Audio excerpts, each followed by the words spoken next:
The year was terrible for the Vancouver Canucks. What a nightmare 2025 was for this team. And I'm going to say this at the very beginning of this commentary. By the way, Happy New Year. Yeah, it's January 1st. We already said Happy New Year in the Canadiens video, but we got to get some Vancouver love in there too. That's right. This is a youth sweater jersey. A Jers sweater? I'm not too sure what you call it, but this is a Youth XL because I'm a small human being. But I wanted to talk about how the Vancouver Canucks just kept on getting gut punch after gut punch after gut punch by the hockey gods up until the very last day of 2025. And there's a tweet by Matt Sakaris that sums it all up. Let's go over and read it here. Quite a 2025 for the Vancouver Canucks, Sakaris tweets out. On January 31st, J.T. Miller got traded. On April 21st, Jim Rutherford vowed to acquire a center, saying that it will be more expensive not to acquire that center. On April 29, Rick Tocchet, it was announced that he would not return to the team. On December 12th, Quinn Hughes got traded. And on December 31st, ex-captain Bo Horvat was named to the Olympic team. Yeah, that's right.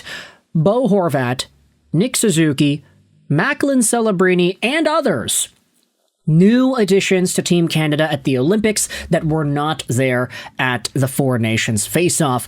A lot of snubs that we had talked about. We discussed Connor Bedard, we discussed Mark Scheifele, we discussed some of the other guys. We can get into a bigger conversation about Bedard later today. I do think that's also interesting to point out. But Vancouver treated to the news that Bo Horvat is now on Team Canada.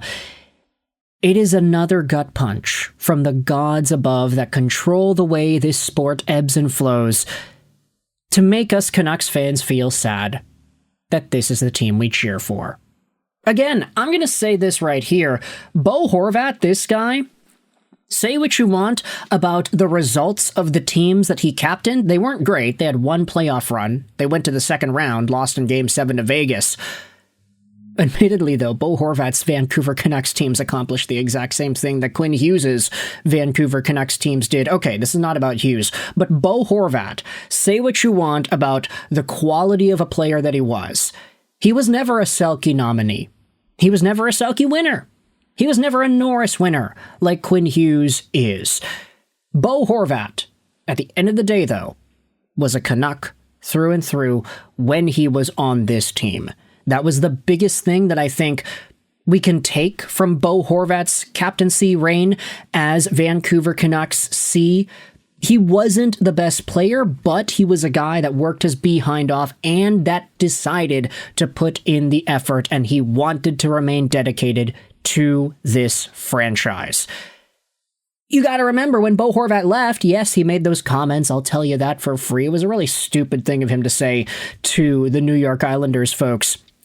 But I think a lot of Canucks fans will at least appreciate the way Bo Horvat conducted himself as the captain of this Canucks team, especially when you compare it to Quinn Hughes and what we had seen out of him when he was given the C pretty much as a plea from Vancouver management to stay beyond the contract that he's on. Bo Horvat, you gotta remember, he didn't leave because he fought with Elias Pettersson like Miller did. He didn't leave because he requested a trade like Hughes did. By the way, we got confirmation on that. But Bo left because he was just too good, and he priced himself out of Vancouver. Big shout out over to this guy over here. At 30 years old, he ends up making the Olympic team. Bo Horvat in his last Canucks season had 54 points in 49 games played and 31 goals. The guy was on top of the world. He was scoring at a 50-goal pace earlier in that season, and while unfortunately he was not able to hit that mark, he ended off the year with 38 total goals. This season, Bo Horvat is on pace for 46, and as the powerful Northwest sniper that he was to end off his time in Vancouver, he is really showing a lot of those skills in New York. So obviously, you know, I'm a Canucks fan. I cheer for a lot of these guys. I've invested so much time, emotion, and literal vocal cords talking about these guys over and over throughout the years that it's hard not to be happy to see him make that team. But it's just another one of these sentiments that goes against what 2025 was for the Vancouver Canucks. From JT Miller to Rick Tocchet to Quinn Hughes all leaving, and to Bo Horvat being named to the Olympic team, giving a lot of Canucks fans that sour aftertaste that says, man, they really made a mistake here. Vancouver choosing JT Miller over Bo, which, I'm going to be honest, at the time, it made sense because JT had signed the deal. He was long-term. He was already making under what Bo Horvat was projected to making on Bo's next deal, and there wasn't room for both of them. The problem is the Canucks chose the wrong guy.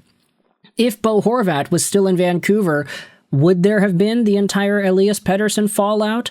Would Quinn Hughes still find a way to muster up whatever courage he has or had not within him to stay with this team? I don't know.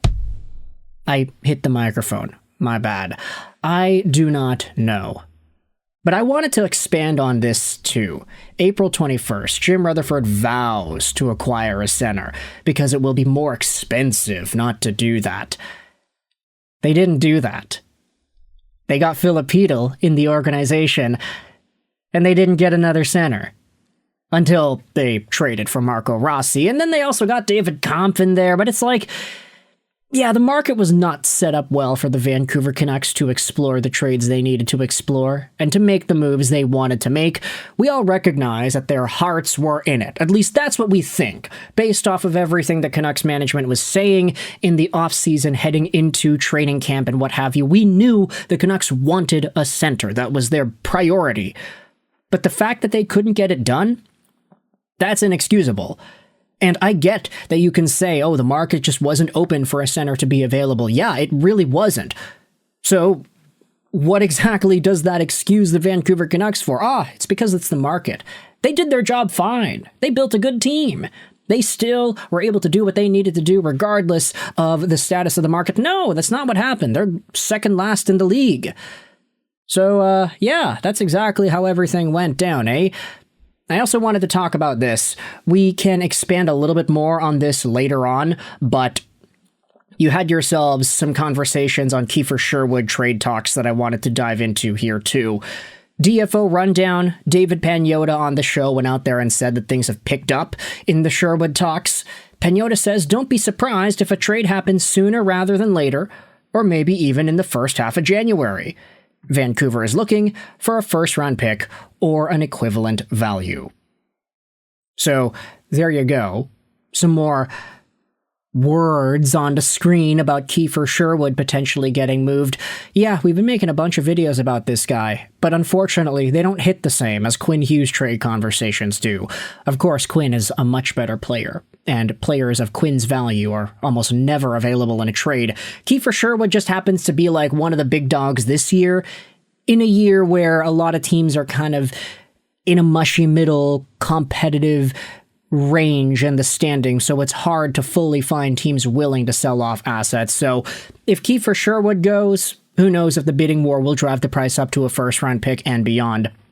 But with all that in mind, this video was ultimately about the suffering that Canucks fans had to endure in 2025. Hopefully it's done, but considering the way this team has played this regular season, I wouldn't really bet on it.